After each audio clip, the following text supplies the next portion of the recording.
This is Sunday Focus, a weekly public affairs program that looks at the topics affecting our society and the people who are making a change in the community each and every day. The people who have vision for the next generation. Sunday Focus presents new challenges for us, keeping you informed with topics of local and regional interest. Now the host of Sunday Focus, Christine Manica. Good morning. Coming up on this edition of Sunday Focus, we're talking about the Drive Out Domestic Violence campaign with the Children's Home Shelter for Family Safety. And Stacey Kropinski, she joins us to tell us all about it. The Children's Home for Family Safety has been busy lately. For one, they opened a new facility in Sioux Falls last November. It's great they're expanding its resources, but also bittersweet. This expansion only means that more people in the Sioux Empire need to use the Children's Home Shelter for Family Safety to escape domestic violence. That's why the Drive Out Domestic Violence campaign is so important. For the month of July, you can expect to see ambassadors over social media sharing facts about domestic violence and starting a conversation. It's so important to educate others about domestic violence, and this campaign shows others that hope is truly stronger than fear. Stacey with the Children's Home Shelter for Family Safety tells us about this continued fight and how the community can get involved. More information can be found at driveoutdv.com. Stacey, good morning. Good morning. Now, there's so much that you guys have going on. For one, you opened up your new location, you had your toy drive this past winter, and now we're talking about driving out domestic violence. But yeah, let's just go over everything really quick. And again, anyone who isn't familiar, you opened up a new location. Why don't you tell us about that and how it's going for you? Yeah, I would love to talk about that. So we moved into our new location over just off East 10th Street on the east side of town. We just ran out of room in our former facility. We were seeing some really big numbers. We knew we needed more space, and that was really a project we worked on for years before we broke ground. Once we broke ground, it was about a 14-month project, and we moved in last November. We have more than doubled our capacity. We went from 40 beds to 98 beds. Wow. 38 bedrooms, 96 beds. There we go. So we have a greater capacity enabled to serve more individuals who are in need of help, and we're seeing some of those numbers. We're seeing numbers that, had we been seeing those in our old building, we probably would have had to turn people away because we just didn't have the room for them. But we are able to serve those numbers now, and we've been seeing some greater numbers over the last couple of months. And apart from the new building, you also have a new master's degree. I mean, a new name for your organization, Children's Home Shelter for Family Safety. Now, just go over the process of changing the name from Children's Home Shelter after everyone knowing it as Children's Inn. Yeah. So, the name was really something we had to think about a lot. The name Children's Inn, we love the name. We're very fond of the name, but it did present some issues in that adults didn't know for sure whether they could get help from us or not. Sometimes people thought we were a daycare or a hotel even. So we really wanted to pick a name that talked about what we did. And what we do is provide shelter, among other services, but we provide shelter to anyone in the family who is in need of safety. And that's really what we wanted to make our name about, so people clearly understood what we do and who we help. So we made that name change also because we are a program of Children's Home Society of South Dakota. So it just kind of helped to brand us so people understand that we are part of that greater organization. So since last time we talked, we were kind of comparing numbers back in 2021, 2022, and now with this facility, what trends are you seeing now that you're almost a year into opening up your new location? So as I mentioned, we're seeing some greater numbers really in those that we're serving. We're seeing about a 32% increase in intakes. So definitely more people. Our average has gone up. So last year at this time, we were serving an average of about 46 people per day. Our average now is 72. Wow. So significantly more people, and every day we just have the capacity to serve them. Pretty much all of our services, kind of our in-person crisis counseling, our outreach, all those different kind of services we are seeing a greater need for. We have what we call now at our facility, it's the Hope Center. And that's kind of the first place that people will go when they're coming for assistance. We've got 6 different meeting rooms in that part of the building. We've already had a few times where every single one of those rooms has been busy at the same time. So we're just seeing a greater number of people reaching out for those services, which I think is partly due to us, doing what we need to do to get the word out there that we're there, we're able to help, which is part of what we try to do with the Drive Out Domestic Violence campaign too, is just to let people know we're there. It's kind of bittersweet to hear that the numbers are growing because, like you said, it's great that people are aware of who you are and what you stand for, but it's kind of, in a way, not the greatest news. Yeah, absolutely. Bittersweet is a great way to describe it. For us, breaking records, it's not a good thing. Yeah. In a lot of businesses, you're like, yay, these numbers are greater, these are better. We don't feel that way. It's not a great sign that we're breaking records, but we know that we are responding much more efficiently and just in a much more dignified way in having additional space and the ability to serve those greater numbers that are being presented to us. Now, at Results Town Square Media, we are proud partners with you guys for a number of different events that you have throughout the years. That includes the toy drive and the gift wrapping booth. How did that go for you this year? It was a good year. It's always such a fun event to do. It's a winter event indoors, so there's a plus. But it really just catches people in the holiday spirit and kind of when giving is at the forefront of their minds. So it wasn't uncommon for people to come by with toys and donations and things of items we need at the shelter. They would drop them off and help us fill the sleigh out at the mall, or people would come by and have their gifts wrapped, of course, for a donation back to our work. So it was a really good event. We saw some nice big numbers. I think we wrapped between 4,000 to 5,000 gifts. We had about 400 volunteers throughout the month of December that helped us do that gift wrapping, gave close to 2,000 hours of volunteer time, which is really incredible. I mean, that is such a gift in itself. And then we had hundreds of items donated in the sleigh. So it was a good year. So would you say more volunteers came out for the event? It really kind of depends on the amount of time that we're working with, where Christmas falls, that kind of thing. Right. So I think we're about roughly the same number of volunteers. And it's really a sought after event. I mean, it's a fun event for businesses and even families to come out and do together. So it's kind of a unique offering for us to be able to do. And just to see that outpouring of people's talent and time is pretty neat to see. That's awesome to hear. Any fun stories that kiddos had when they received their toys or families out of the event? Absolutely. So, I think one of the things that always astonishes me is years later when we hear from maybe these kids or these adults who say, when I was here, you guys gave me this item. And it was something either that they really wanted or just really never thought they would have. And it might have been something as simple as their own toothbrush, just to be able to go, oh, you guys, it was my first toothbrush. I had my own toothbrush. But just kind of that feeling they had that they were loved, they were cared for, and that someone gave them something. And for a lot of those people, years later, they still have those items, which I think is pretty cool. If you are just listening, Stacy Kropinski with the Children's Home Shelter for Family Safety, formerly known as Children's Inn, is in the studio with us, talking to us about what they've been up to and also the Drive Out Domestic Violence campaign, otherwise known as Drive Out DV. And Stacy, once again, at Results Town Square Media, we are proud to be partners of this campaign, and it is a big month for you guys. So let's talk about the campaign in itself. What is it all about? So there's a couple different pieces to this campaign.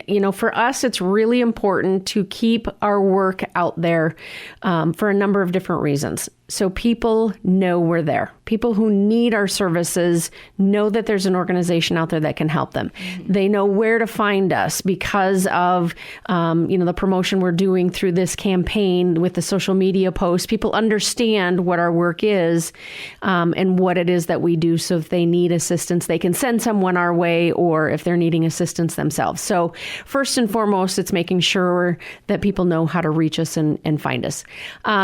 The other piece of this is creating awareness about domestic violence, because that is the key to ending it.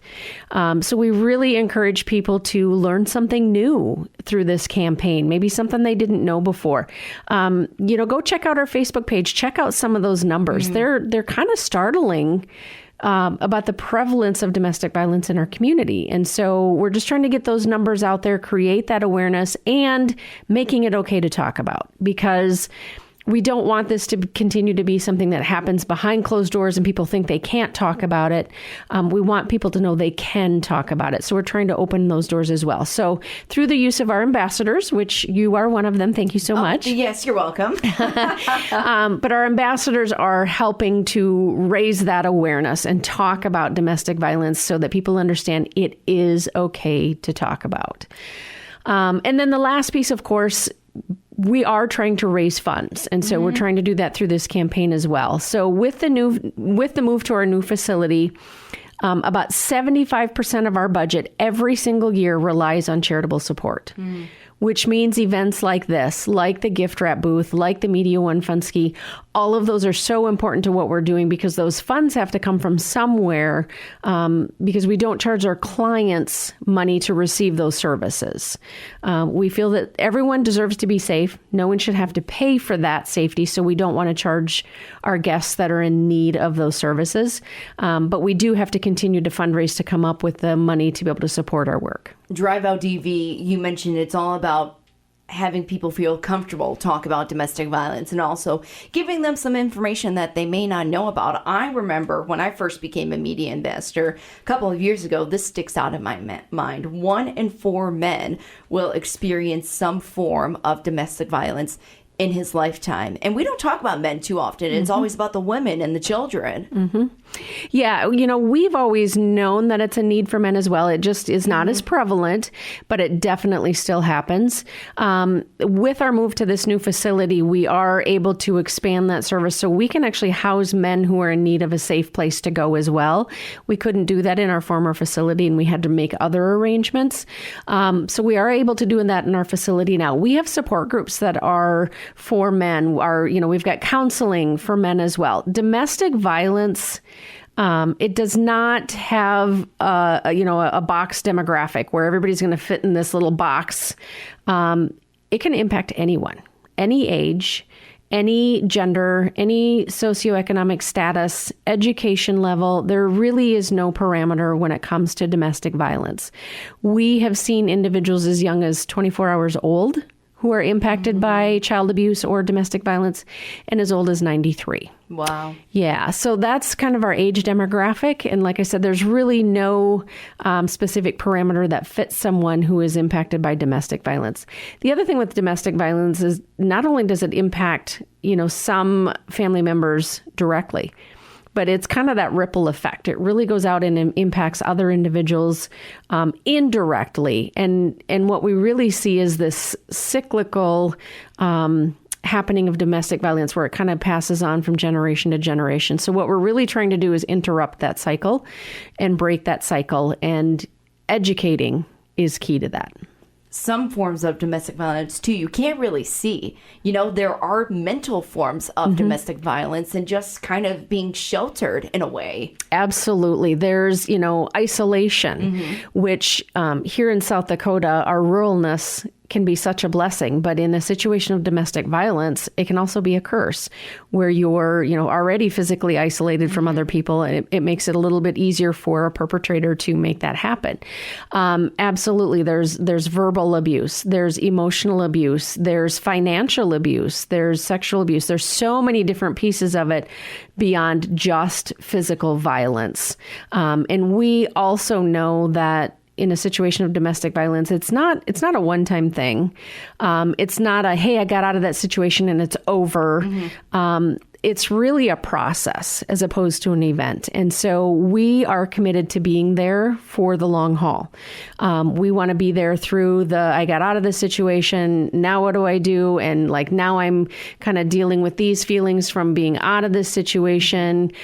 So we really have a spectrum of services to be able to support individuals for the entire process. Some people listening may be thinking, Sioux Falls in South Dakota, we're Midwestern nice, you know. We don't really see domestic violence in our community. But believe it or not, domestic violence does impact the Sioux Empire. And those numbers that you were just reading off speaks for itself. Absolutely. And as the city of Sioux Falls continues to grow, we do continue to see that domestic violence.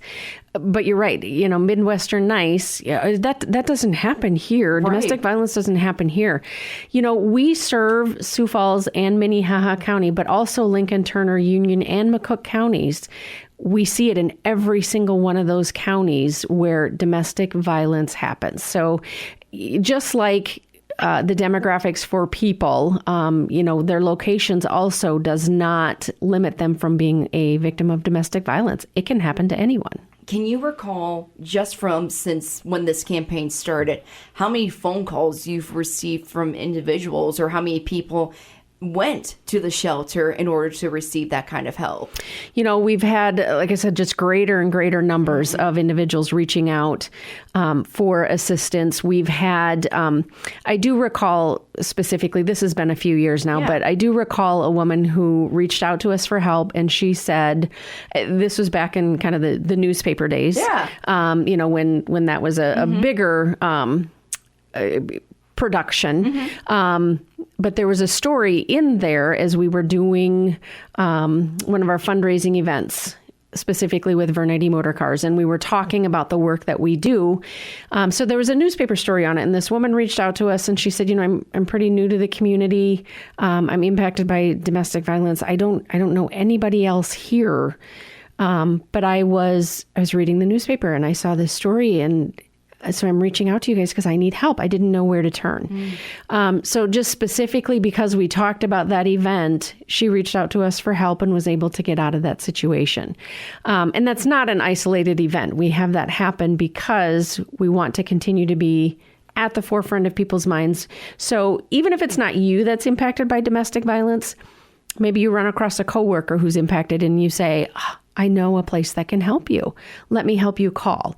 And that's really what we want to do, is be here for anyone who is impacted by domestic violence. If you are just listening right now, we are being joined in the studio with Stacy Kropinski. She is part of the Children's Home Shelter for Family Safety. So how can people get involved, Stacy? You know, what are the ways that community can help? So we tried to make it really easy through our Drive Out Domestic Violence campaign, fueled by Vernady Motor Cars. First of all, we've got some great friends on board that are helping us share the message, you know, including Vernady Motor Cars, our good friends over at Blue Tide Car Wash. But we've got many other sponsors that you'll see on our social media posts who are helping us get those statistics and things out there. But we've made it really easy to help in a number of different ways, some fun ways too. So all the information is on our website at driveoutdv.com. You can go to that website and you can shop, you can share, and you can give. So you can shop our apparel. We've got some fun shirts that our ambassadors I love this color. Seriously, right? It's a nice, like, lavender, darker purple. And I told you right away, yes, I would like that shirt, please. Yep, they're really fun. And it's a great way to support our work year round, is, you know, sharing that message year round. So portion of the sales of the apparel go back to help us. Another fun way is a very tasty way. I was going to say, you missed the eating part there in that description. Right. Here's our Midwestern nice. Just bring food. So we've brought the food. We just need you to go out and buy it. So on that website is a link to buy cupcakes from Oh My Cupcakes. They came on board last year as one of our partners, and it's just a really fun way to support this work. You go online or you call the store. You can order by the dozen cupcakes, the Drive Out DV dozen. There's a link on that website. You can pre-order them now or anywhere between now and the 15th of July, and you can have them either delivered or you can go pick them up in the store. If there's any businesses out there that are saying, hey, that'd be a great fun way to be able to help, you can also call the store to get their bulk rate. Special or bulk special rate too through the store. But a portion of the sales of all the cupcakes also go back to support the campaign and the work that we're doing. You can share the message. That is a big piece of this. So find our Facebook page, LinkedIn, Twitter, and Instagram, and find the message, share those statistics, show your support, make a post of your own. We really encourage people to say, hey, I'm supporting this work as well. Let's end domestic violence. So create your own post. And then you can also give. So obviously, as I said, about 75% of our work every year relies on charitable support. So there's a link right there to make a gift on the website that'll go to support this campaign as well. I love having Oh My Cupcakes be involved in a tasty way with driving out domestic violence. Who came up with that idea to say, let's create cupcakes? Was it you? Was it Melissa Johnson? It was really a combined effort. I think we kind of went to them with some ideas and just said, hey, what do you guys think? Do you have some ideas? And they said, let us take this and run with it a little bit. And they came back to us and said, how about this? We've got a Drive Out DV dozen. She's got some amazing cupcake ninjas that put this together. And they're so tasty, of course. You can also, between now and the 15th, walk into the store, and they're available in singles as well. So you don't have to just get them by the dozen.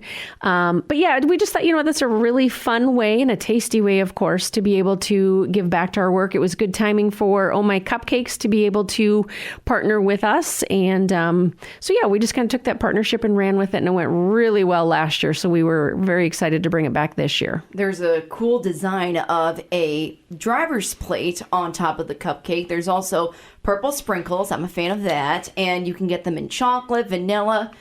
It is so tasty. I had one the other day, and oh my, that's what I said on the video that I posted was, oh my gosh. And just, I wanted to eat my fiance's, in all honesty. Right. Exactly. I couldn't resist. So, okay, if anybody who is listening right now is on the fence about donating, just give us an idea of where specifically the funds go towards. Is it programs? Is it items that you might need at the shelter? Go through that with us, please. Sure. So gifts that are made on the website go to support the Drive Out DV campaign, of course, which supports the work that we're doing at the shelter, which all the things you just talked about. So it's going to help us, pay those fun bills that everybody gets to pay every month. It's going to help us be able to offer those support groups and the shelter. The money for those services, like I said, we're not asking for that money from our guests, because it would be one more barrier for people to overcome when they're trying to reach out for help. And so we want to be able to provide those services free of charge. So this event definitely goes back to support the programming and the work that we are doing to continue to be there to answer those crisis phone calls, to answer that door when individuals come for assistance, and to help us provide those meals. It's not cheap to, as we know, as we run our own households and all of the household goods that it takes to operate each and every day. It's that many times over to do that in the shelter. We're providing meals. We're providing a safe bed. We're providing, laundry facilities for individuals to do their laundry. We're providing those support groups. All of those things do take money. And so definitely that's where these gifts are going to go. I have known someone in my life, a couple of people, but one person in particular that stands out in my mind is one of my dad's friends. He would be okay with me sharing the story, by the way, about his friend who was impacted by domestic violence in a big way. Now, she eventually got out of it, but she would still deal with the effects of domestic violence. Unfortunately, she's no longer with us, but even everything that she went through, she was still smiling. She was still that bright light for a lot of people. And I guess it shows with campaigns like Drive Out DV and your organization that it does impact people. It does make a difference. You were sharing, Stacy, about how someone read a newspaper article about the formerly Children's Inn back then in the day. So what's another story that you can share, maybe from a child's perspective? You were talking about the toys earlier, but now as they go through life, how that impacts them years later. Yeah. So 2 stories that I'll share with you. One, really honestly, is a very direct reason as to why we do this campaign and partner with Vernite Motor Cars. So Jim Lake, who is with Vernite Motor Cars himself, has his own story, his own personal story about domestic violence with in his family. And he shares that in a video that's on that website, thedriveoutdv.com. It's a few quick minutes long. I really encourage anyone who's interested to go watch that video. Like I said, it's about 4 minutes long. It is so impactful. And really talks about Jim's commitment and partnership with the Shelter for Family Safety, and our work and this campaign. And it's so moving. I've watched it, I don't even know, hundreds of times, and I still cry every time I watch it. So take 4 minutes, go watch that video. It's amazing. But here's another story. So when, this was many years ago when I worked on the shelter side, we assisted a family. There was about 4 kids in the family. They came with their mom, stayed with us for a period of time. I remember specifically working with the family. They then moved out of just outside of our coverage area per se. And, we didn't necessarily hear anything from him. Well, just probably 2 years ago, a young man reached out and he said, I stayed here with my mom and my siblings when we were younger. And he said, we didn't really fully grasp, what was necessarily going on. He said, I remember feeling so safe here. He said it was unlike anything I'd ever felt before. And he's like, the difference it made in my mom, and that kind of trickled down to them. And he said, we moved out, we started over, and he said, we are doing so good. And he said, looking back now, now I understand, what you guys do and what you did for us. And he said, you guys changed through the trajectory of our lives. He is now a very successful young man who's moved back to the community, is finding ways to give back within our community, has his own family now, and is very committed to being a different kind of parent than his dad was growing up. And he now actually has set up like a recurring gift with us every month. He, just automatically makes this gift to our work because he wants to continue to ensure that we're here to help. It must be so cool just to see someone pretty much be at rock bottom, like a kid, thinking, how am I going to get out of this? I'm just a kid. I don't understand this. To now seeing those kids as adults with their own families, their own jobs, it's pretty rewarding to be part of someone's new journey. It really is. It reminds me of the starfish story where the little boy's throwing starfishes back in the ocean and somebody's like, wow, you're kind of wasting your time because look at all of them along the beach here. And he said, yeah, but I made a difference to that one. And I really feel like that's kind of what this work does. Like, we made a difference to that one. Even if in the course of my many years of work there, if we've helped one, we've saved one life. But then it's that trickle down. This young man with his family now, and he's committed to breaking that cycle and being a different kind of parent. So it doesn't become just one. It becomes that trickle down in all those generations to come. But knowing all these families that we are serving and we are making a difference, and then knowing that ripples out, it's definitely rewarding work. And I give kudos to our frontline team every single day for continuing to do the work they are. Your support is going to make a big difference, not just July, but throughout the year for the Children's Home Shelter for Family Safety. And once again, it's Stacy Kropinski joining us about Drive Out Domestic Violence. What's the website, one more time, Stacy, for people to go learn more information about the Children's Home Shelter and the Drive Out Domestic Violence campaign? You can find all the information at driveoutdv.com. You can go there, you can shop, you can share, and you can give. All right, awesome. Stacy, thanks so much for joining us as always. Thank you. Go get your cupcakes. Yeah, right? I'm Christine Manica, and you've been listening to Sunday Focus. I'd like to thank my guest, Stacy Kropinski with the Children's Home Shelter for Family Safety, for joining the program to talk about the Drive Out Domestic Violence campaign. Any more information can be found by visiting driveoutdv.com. Join us again next week for another edition of Sunday Focus. Sunday Focus is a public affairs program of Results Radio Town Square Media, Sioux Falls.